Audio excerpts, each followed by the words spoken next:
یہ کھڑے ہوئے اور انہوں نے چلتے چلتے ایک ڈوز اور دی. حضرات نماز مغربین کے درمیان 2 رکعت نماز وحشت پڑھ لیجیے گا. تو لوگوں نے یوں گھور کے دیکھا بھئی یار یہ حاجی جی چلتے چلتے ہمیں ایک ڈوز اور دے رہے. دوسرے نے ہاتھ دبایا, ہوشیار ان کا لڑکا نیتا ہے, زیادہ اونچی آواز میں نہ بول, پڑھنا نہ پڑھنا تیری مرضی, ٹھیک ہے. آگے نکل گیا. اب گھر آ گئے. مٹی تو ہم نے وہاں اس لیے دے دی, گھر دیکھنے والے تھے, گھر والے تھے. جنازے کو کاندھا اس لیے دے دیا کیونکہ سماج دیکھ رہا تھا. اب گھر میں کون دیکھ رہا ہے, نہیں پڑھتے. اور یہی ہوتا ہے کہ نہیں پڑھتے. پہلی بات تو یہ ہے کہ نماز وحشت قبر یہ فرسٹ آپشن نہیں ہے, فرسٹ آپشن نہیں ہے, یہ سیکنڈ ہے. یہ اس کو فرسٹ ہم نے بنایا پرسنل طور پہ, ہم نے اور آپ نے. فرسٹ آپشن کیا ہے؟ فرسٹ آپشن ہے صدقہ. سیکنڈ آپشن ہے نماز وحشت قبر. اگر آپ صدقہ نہ دے سکیں تو نماز وحشت پڑھیں. پہلے کیا ہے, مردے کا صدقہ دیں. اگر وہ نہیں دے سکتے تو پھر 2 رکعت نماز پڑھ لیں نماز وحشت قبر. اچھا کیونکہ وہ صدقے والا ہمارے یہاں رواج کیوں نہیں ہو پایا, چل نہیں پایا, جانتے کیوں؟ کیونکہ قوم میں وہ کام نہیں چل پاتا جس کا تعلق جیب سے ہوتا ہے.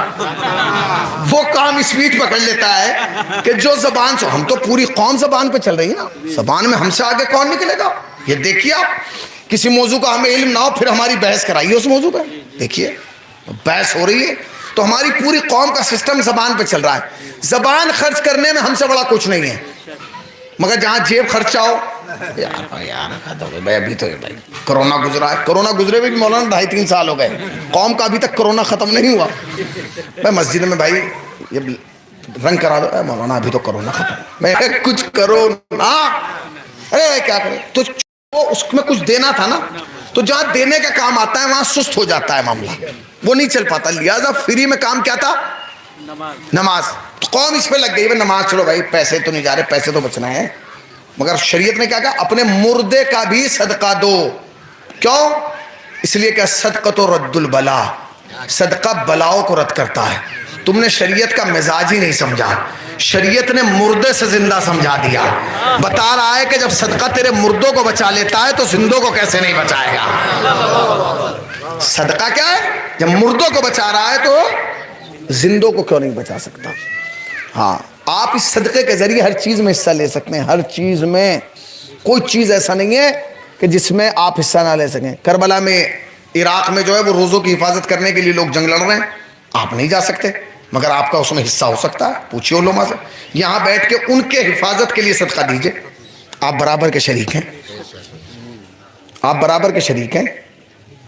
کیوں؟ کیونکہ آپ ان کے تحفظ میں ہیں. وہ حرم کا تحفظ کر رہے ہیں, آپ ان کے تحفظ کی فکر کر رہے ہیں. اپنے امام کا صدقہ دیجئے روز. آپ کا شمار کس میں ہوگا؟ انصار میں. اس لیے کہ آپ وہ جو انصار امام کے ساتھ ہیں وہ بھی امام کا تحفظ کر رہے ہیں. اور آپ جب یہاں صدقہ دیں گے, اب وہ اس کا سنیا. اب ہم نہیں پڑھ رہے ہیں جی نماز وحشت قبر کیونکہ کوئی دیکھنے والا نہیں. بس ایک حدیث سن لیجئے, روح کانپ جائے گی اور مجلس تمام. میں نے بہت دیر آپ کو زحمت دی, مگر اگر یہاں تک نہ لاتا اور مردہ آدھا دفنا کے چھوڑ جاتا تو لوگ کہتے کہ بھائی مولانا نے مردے کو قبر تک نہیں پہنچایا. تو مولوی کا تو مزاج یہ کہ مردہ ہو تو قبر تک پہنچا کے چھوڑتا ہے, اور زندہ ہو تو گھر تک چھوڑ کے آتا ہے. اب سمجھ رہے ہیں نا میں کیا کہہ رہا ہوں. اب اگر یہ حدیث نہ پڑھوں گا تو میری بات واضح نہیں ہوگی. نماز وحشت قبر کے لیے ایک حدیث سن لیجیے. یہ حدیث تمہارے چھٹے مولا کی نہیں ہے, تمہارے 5ویں مولا کی بھی نہیں ہے, یہ رسول اللہ کی بھی نہیں ہے.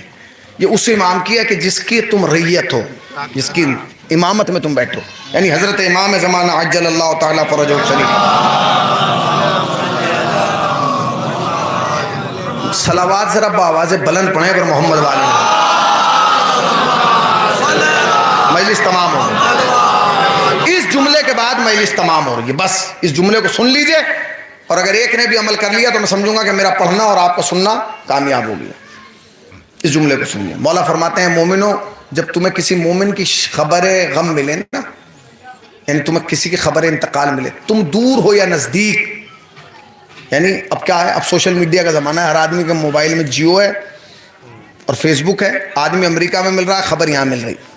آدمی لندن میں مر رہا ہے, خبر یہاں آ رہی ہے. آدمی جرمنی میں مر رہا ہے, یہاں پاکستان میں مر رہا ہے, خبر یہاں. دنیا کے کسی بھی کونے میں مرتا ہے, لوگ فوٹو ڈال کے انا للہ لکھ دیتے ہیں یہ مر گیا. اب ہم کیا کر سکتے ہیں, نہ تو وہاں جا سکتے ہیں نہ یہاں آ سکتے ہیں. امام فرماتے ہیں مومنو, جب تمہیں کسی مومن کی خبر غم ملے نا, خبر انتقال, تم دور ہو یا نزدیک, اس کے لیے 2 رکعت نماز وحشت قبر پڑھ دیا کرو. امام فرما رہے ہیں. اب اگلا جملہ سنیے اور مجلس ختم. اے مومنو، جب تمہیں کسی مومن کی خبر غم ملے تو تم 2 رکعت نماز وحشت قبر پڑھ دیا کرو، بغیر اس بات کی پرواہ کیے کہ تمہارے لیے کون پڑھے گا. اب اگلا جملہ سنیے. حاجی جی پوری توجہ، مول صاحب پوری توجہ. تم بغیر اس بات کی پرواہ کیے کہ تمہارے لیے کون پڑھے گا، تم 2 رکعت نماز جنازہ پڑھا دو، نماز وحشت پڑھ دو. اب اگلا جملہ سنو. میں مہدی وعدہ کرتا ہوں اگر آج تم نے ان کے لیے پڑھی تمہارے لیے میں پڑھوں گا. اللہ، امام وعدہ. اب جسے بھی یہ چاہیے نا کہ جب وہ مرے اس کے لیے نماز وحشت امام پڑھیں، تو خدا کے واسطے وہ کسی مومن کے لیے پڑھیں. اور سنیے، ہمارے علماء مجتہدین کا اصول یہ ہے کہ وہ روزانہ 2 رکعت نماز وحشت قبر پڑھتے ہیں. کس کی نیت سے؟ وہ کہتے ہیں جو بھی آج کے دن اس دنیا سے شیعہ حیدر کرار سے اس دنیا سے اس دنیا میں گیا، ان سب کی جان کے لیے میں نماز وحشت قبر. تم آج اس کے لیے پڑھو گے، امام تمہارے لیے پڑھے گا. مجلس ختم ہو گئی ہے.